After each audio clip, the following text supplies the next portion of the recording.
Nakakaranas ka ba ng madalas na pananakit ng likod, lower back pain, o parang naninigas ang balikat at gitna ng likod? Sa video na ito, tuturuan kita ng simpleng paraan para maibsan ang back pain gamit ang basic massage at stretching techniques na pwede mong gawin sa bahay.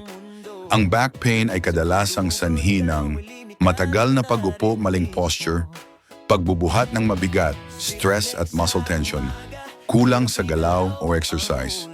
Kapag ang muscles sa likod ay laging tense, bumababa ang blood circulation, kaya nakakaramdam tayo ng pananakit at paninigas. Step 1. Warm up.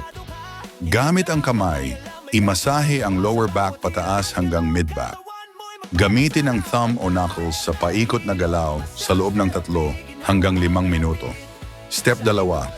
Tennis ball method, sumandal sa pader at ilagay ang tennis ball sa pagitan ng likod at pader.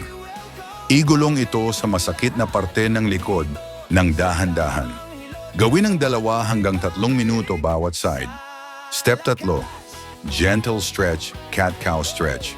Kung kaya, child's pose, standing forward bend. Hawakan ang bawat stretch ng 15 hanggang 30 segundo habang dahan-dahang humihinga.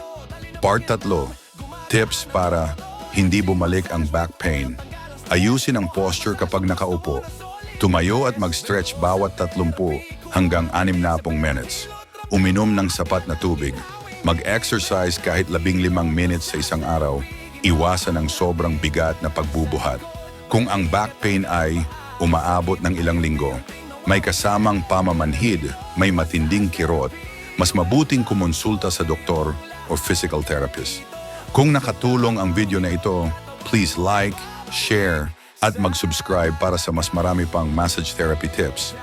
Alagaan ang iyong katawan dahil ang malusog na likod ay susi sa mas produktibong buhay. See you sa next video.